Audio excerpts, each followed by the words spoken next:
So today I want to show you my new bike. I've been riding the Honda 500 Hex for about 6 months, and it's probably not quite what I wanted for the off-road stuff. So this is what I've bought: a Yamaha WR 250R. So I thought I'd give you a quick walk around the bike. It's got quite a few modifications done on it, which is good. So these came with the bike, which is excellent. So first of all, the most obvious thing is this 15-litre Safari tank, which the guy I bought it off said it's going to give me 450 kilometers. I think more realistic, somewhere between 300 and 350, particularly off-road.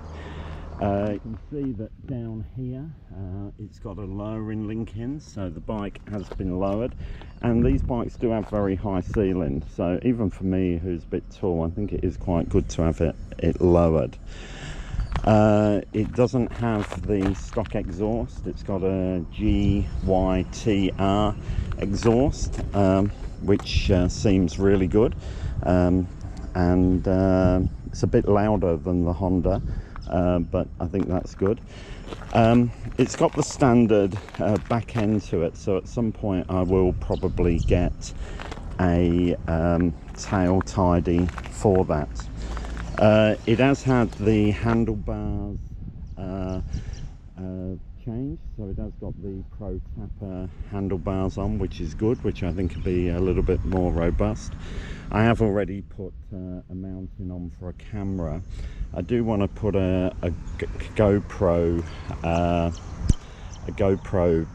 mount on there, but as you can see with this across here, it does make the handlebars a little bit crowded, so I'll have to see how I'm going to organise this. I do also want to put a charging station for phones. Maybe I can fit that on down there somewhere. It's got the stock suspension on it, which I'll adjust for my height. I haven't quite got round to doing that. It has got this luggage rack on here, which is good. I don't tend to get pannier racks on here. If I go for any long tours, I am thinking about the giant loop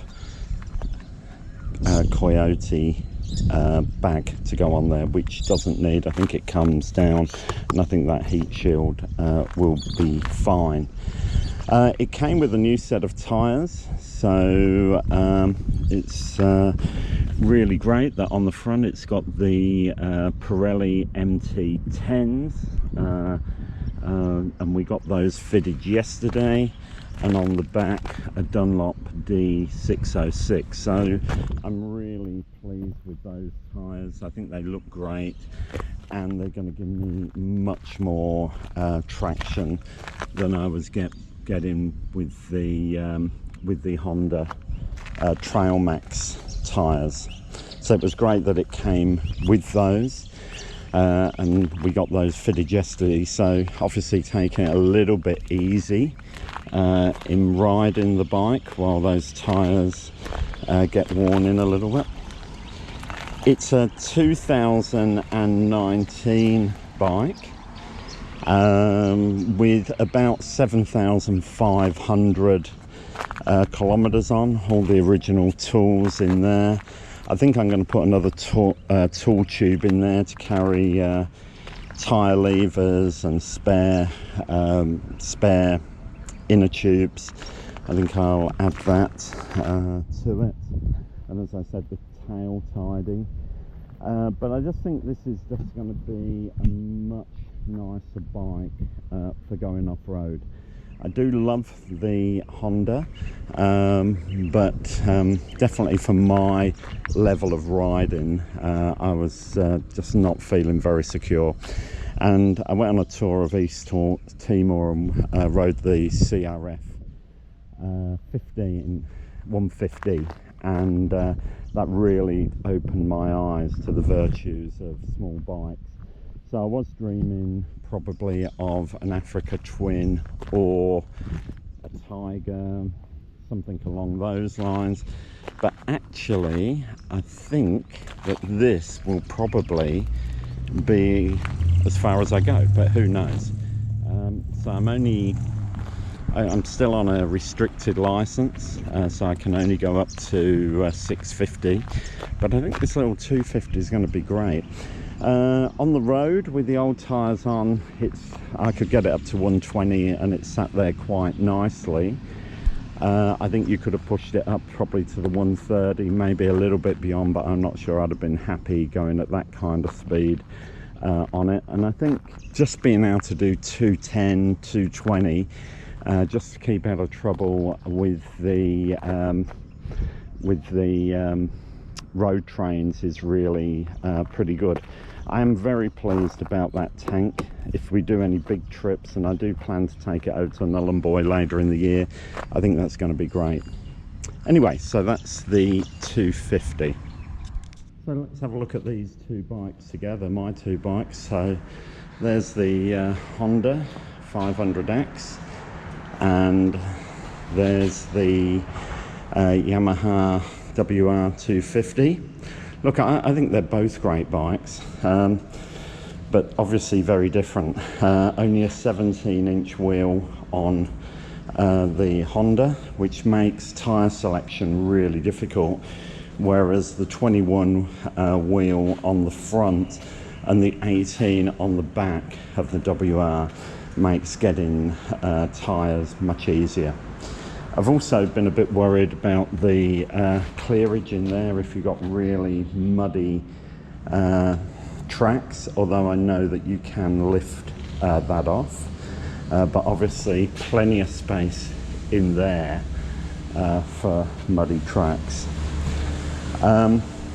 Probably the seat is a lot more comfortable on this. You can see just how wide that seat is compared to a very narrow seat. So for long distances, this is probably the bike to go for. And you know, I have got a lot of storage with the top box, panniers and the tank bag. Loading this one up is going to be more difficult, but I think a giant loop Coyote bag would be the way to go. You can also, I'm not sure whether this GoPro is picking it up, but the seat much higher on the WR. But I'm not finding it too high. I can flat foot it, which is really good.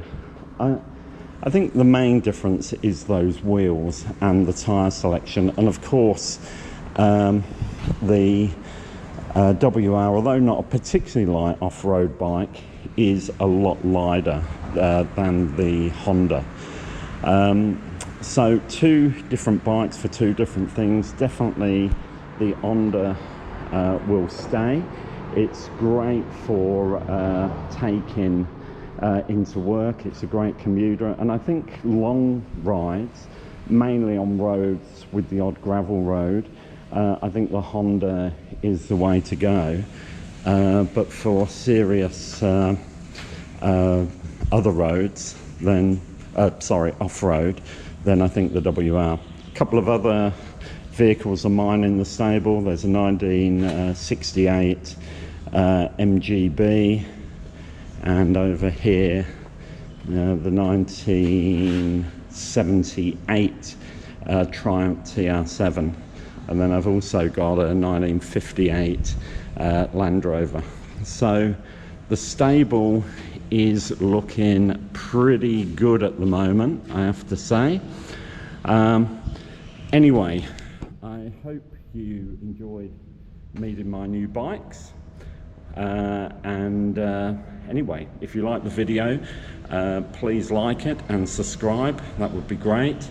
And I guess the next video could well be me taking the Yamaha for a little bit of off-road to see how it goes. Bye.